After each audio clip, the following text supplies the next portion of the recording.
जय हिंद। तो ये है प्रीवियस क्वेश्चन आपका इकोनॉमिक्स का। और मेरा मकसद आपको टिक लगाना बिल्कुल नहीं है, क्योंकि उससे आप लगेगा तो कि हम पढ़ लिया, बट होगा नहीं, भूल जाइएगा तुरंत। तो चलिए स्टार्ट करते हैं, सीधी बात, नो बकवास। देखिए, बोला गया कि अवमूल्यन। अब सबसे पहले आपको अवमूल्यन का अर्थ बताना है कि अवमूल्यन का अर्थ क्या होता है। ठीक है, देखिएगा, अवमूल्यन का अर्थ की अगर हम बात कर देते हैं, इसका मेन अर्थ क्या होता है, मतलब कि आपके पास जो मुद्रा है, ठीक है, वो मुद्रा का वैल्यू आप गिरा दिए हैं। नहीं समझ में आया, हम समझाते हैं अभी। जैसे आप मान करके चलिए कि अभी $1 की अगर हम बात कर देते हैं, तो $1 बराबर भारतीय रुपया, अभी मान करके चलिए कि 80 रुपया है। ठीक है, अब भारत सरकार ने क्या किया कि पैसा क्या अवमूल्यन कर दिया। तो अभी हमने बताया कि अवमूल्यन कर दिया, इसका अर्थ क्या हो गया, यानी अपना रेट गिरा लिया ना। तो यानी अब $1 बराबर कितना कर लेगा, 90 रुपया कर लिया, 100 रुपया कर लिया, 95 रुपया कर लिया। यानी पहले $1 हम खरीद पाते थे कितना, 80 रुपया में, लेकिन हमारा पैसा का वैल्यू इतना हमने कम कर लिया कि अब हम कितना कर लिए हैं, 90 रुपया कर लिया, 95 रुपया कर लिया। तो अब आपके दिमाग में उठेगा कि अच्छा, ऐसा क्यों आखिर भारत सरकार करती है, हम अपने पैसा का वैल्यू क्यों गिरा लेते हैं। तो देखिए भाई, इसलिए किया जाता है ना, ताकि एक्सपोर्ट को बढ़ाया जा सके। अब आपको लगे कि एक्सपोर्ट को कैसे बढ़ाया जाएगा, तो अभी हम समझाते हैं। जैसे मैं मान करके चलिए कि अमेरिका में कोई एक व्यक्ति बैठा हुआ है, ठीक है, एक व्यक्ति बैठा हुआ है। अब इसे कोई सामान लेना है, तो पहले ये जैसे में कोई चीज़ मिलता था 80 रुपया में, मान लिया कि हमने कोई खिलौना बनाया था, खिलौना में हम बनाया था, ठीक है, और 80 रुपया में मतलब कि मिल रहा था खिलौना, हमारे देश में 80 रुपया में मिल रहा था। ठीक है, अब ये अमेरिका का व्यक्ति जो बैठा था, अब ये $1 देता था, ठीक है, अब ये खिलौना क्या करता था, परचेज कर लेता था। ठीक है, समझ में आ गया ना। यानी कहने का मतलब क्या है कि ये जो अमेरिका का जो व्यक्ति है, वो $1 में खरीद लेता था। ठीक है, अच्छा, अब भारत सरकार ने क्या किया कि अब पैसा का तो अवमूल्यन कर लिया है, यानी अब $1 बराबर कितना हो गया है, 90 रुपया कर लिया, या तो अब 100 रुपया कर लीजिए। तो अब देखिए, पहले उसको $1 बराबर कितना मिलता था, तो कहिए कि 80 रुपया मिलता था। ठीक है, यानी अभी खिलौना का दाम तो 80 रुपया है, अब भारत सरकार ने पैसा का दाम गिरा दिया है। तो अब खुद सोच करके देखिए कि पहले वह 80 रुपया में खरीदता था, तब उसको $1 देना पड़ता था। ठीक है, अब भारत सरकार ने अपना पैसा का दाम कम कर लिया है, तो अभी $1 बराबर 100 रुपया हो गया।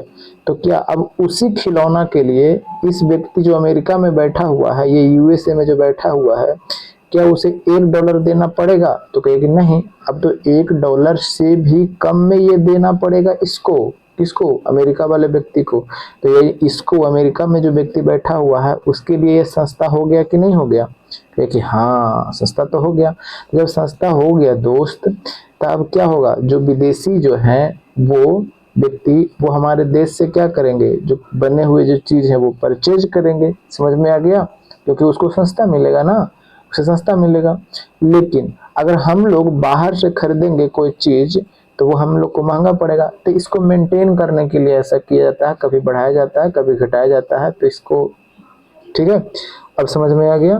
तो इसका अर्थ तो पूरी तरह समझ में आ गया ना कि क्यों घटाया जाता है, जो अवमूल्यन क्यों किया जाता है। यानी हमारे देश को, एक्सपोर्ट को अगर बढ़ाना है, तो उसके लिए पैसे का अवमूल्यन कर देती है सरकार। समझ में आ गया।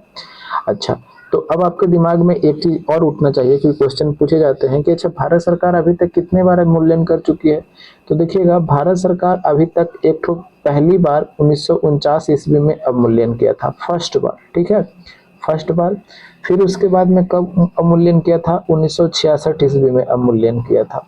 फिर उसके बाद कब किया था, तो कहे कि 1991 में। तो आपके साथ में एक क्वेश्चन और बन जाता है, ये सेकंड बार, ये थर्ड बार, कि अच्छा, भारत सरकार ने अभी तक कितने तक, अभी तक कितने बार अवमूल्यन कर चुकी है, तो कहेगी 3 बार अभी तक भारत सरकार ने अवमूल्यन कर चुकी है। अवमूल्यन का अर्थ क्या होता है, अपना दाम गिरा लेना, पैसे का दाम गिरा लेना। ठीक है, तो इसका आंसर क्या हो जाएगा, मूल्यों में कमी, बिल्कुल। लेकिन ऑप्शन पर हम आगे बढ़ते हैं।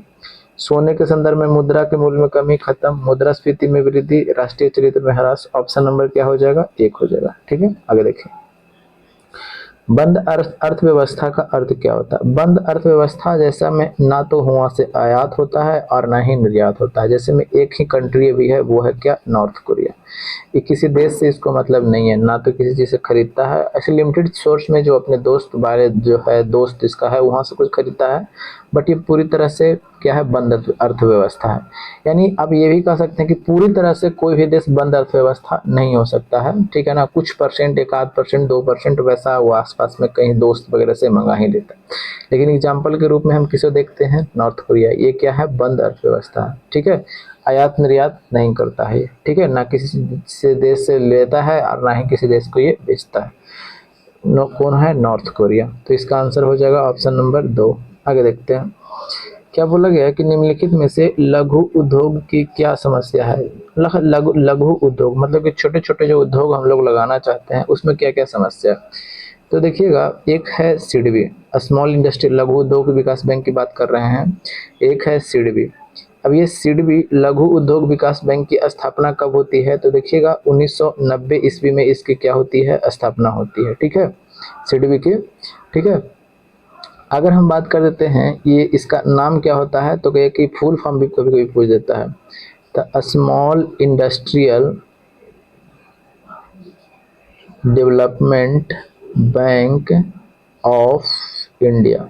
और पता है इसका पूछता है क्या कि कौन से समिति के सिफारिश पर इसका स्थापना किया गया था? तो समिति की बात कर देते हैं तो पूछता है वो समिति कौन है, तो क्या कि आबिद हुसैन समिति। कौन सी समिति? तो आबिद हुसैन समिति के सिफारिश पर इसका क्या किया था? सीडबी का स्थापना किया गया था। अच्छा, ये तो हो गया, कोई दिक्कत नहीं है। लेकिन इसी से मिलता जुलता एक और है, NABARD, national bank for agriculture and rural development. National bank for agriculture and rural development, इसकी स्थापना की बात कर देते हैं तो 12 जुलाई 1982 ईस्वी को क्या हुआ था? स्थापना हुआ था। इस समिति की बात कर देते हैं तो कौन से समिति के सिफारिश पर इसका स्थापना किया गया था? तो देखिए शिव रमन समिति। शिव रमन समिति के सिफारिश पर इसका क्या किया गया था? स्थापना किया गया था। किसका? नाबार्ड का, national bank for agriculture and rural development का, ठीक है। ये तो हो गया, आपको इसको याद कर लेना है, ठीक है। अब हम बात करते हैं कि लघु उद्योग हमारे देश में क्या क्या। देखिए, पूंजी का अभाव तो हमारे देश में बिल्कुल है। अगर पूंजी का अभाव रहता तो लघु उद्योग तो बिल्कुल लगा लेता हर एक व्यक्ति। पूंजी का सबसे बड़ा का अभाव है। किसी चीज़ की उसके बारे में जानकारी नहीं मिल पाती है अच्छे तरीके से, ये भी अभाव है। कच्चे माल का अभाव है। जैसे में अगर बिहार में हम कोई चीज़ माल लगाना चाहते हैं, कोई फैक्ट्री वगैरह छोटा मोटा लगाना चाहते हैं, तो कच्चे माल हमको काफ़ी दूर जगह से लाना पड़ेगा, ठीक है, तो ये भी अभाव है, ठीक है। लैंड रिफॉर्म, लैंड की अगर हम बात कर लेते हैं तो मेनली रूप से आपको लैंड वगैरह भी नहीं मिल पाते हैं, आपको ये भी आपको देखने को मिलता है। तो इसका आंसर आपको कौन सा हो जाएगा? तो इसका आंसर आपको हो जाएगा ऑप्शन नंबर, पेन नहीं चल रहा, एक मिनट थोड़ा सा देख लेते हैं।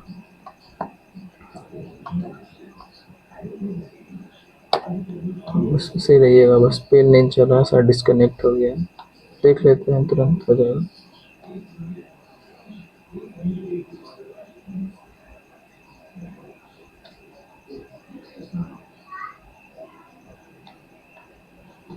तो इसका आंसर कौन सा हो जाएगा? पेन नहीं चला भाई, चलिए हम ऐसे ही बता देते हैं, ठीक है। तो इसका आंसर कौन सा हो जाएगा? ऑप्शन नंबर आपको 4 देखने को मिल जाएगा, ठीक है। इसका आंसर हो जाएगा ऑप्शन नंबर आपको 4। यहाँ तक तो कोई दिक्कत तो नहीं है, चलिए। अच्छा, अब अगले क्वेश्चन पर चलते हैं, ठीक है।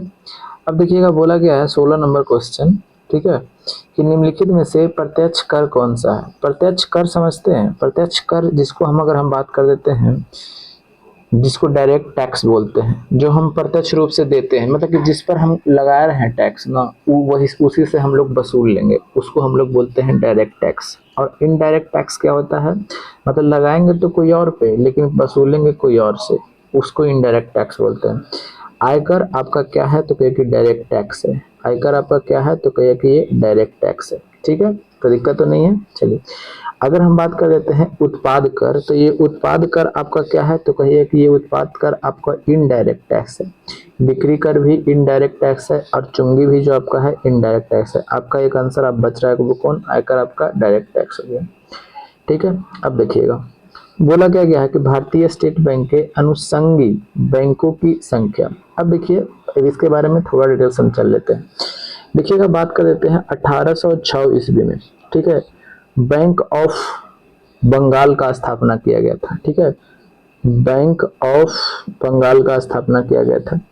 1840 ईस्वी में बैंक ऑफ बॉम्बे का स्थापना किया गया था। ठीक है, और 1843 ईस्वी की बात कर देते हैं तो यहाँ पे बैंक ऑफ मद्रास का स्थापना किया गया था। ठीक है, अब ये तीनों को सम्मिलित रूप से 1921 ईस्वी में मिला करके एक बैंक बनाया गया। 1921 ईस्वी में इस बैंक का नाम क्या गया तो कहे कि imperial, imperial bank of India, imperial bank इसको नाम दिया गया। ठीक है, अब इसको फिर 1 जुलाई 1955 को इसका नाम क्या कर दिया गया तो कहिए कि इसका नाम कर दिया गया भारतीय स्टेट बैंक, SBI। ठीक है, ये पूछा जाता है। लेकिन अनुषंगी मतलब समझ रहे हैं, उसमें जो मिश्रण किया गया है मतलब विलय कर दिया गया है उसको। तो पहले की अगर हम बात कर देते हैं तो पहले कितने था तो कहिए कि पहले 7 था। लेकिन क्या होता है ना, जैसे में एक ये है बैंक, एक ये है बैंक, इसको विलय था, लेकिन फिर अब क्या कर दे कि इसको भी आपस में विलय कर देगा। तो अब क्या हो गया तो अब तो वो एक ही कहलाएगा ना। तो अब घट करके कितना हो गया है तो कहिए कि 5 हो गया है। तो पहले की अगर हम बात कर लेते हैं 2006 के अनुसार में तो 7 सही था। ठीक है, लेकिन अब की हम बात कर लेते हैं वर्तमान में, तो वर्तमान में कितने हैं तो ऑप्शन नंबर 1 5 है। ठीक है, अब ये तो समझ में आ गया। ठीक है, भारतीय स्टेट बैंक का जो स्थापना हुआ था कब 1 जुलाई 1955 ईस्वी को। ठीक है, चलिए आगे क्या बोला गया है, कैनवेट, इसका क्या मतलब होता है, इसका फुल फॉर्म बताते हैं।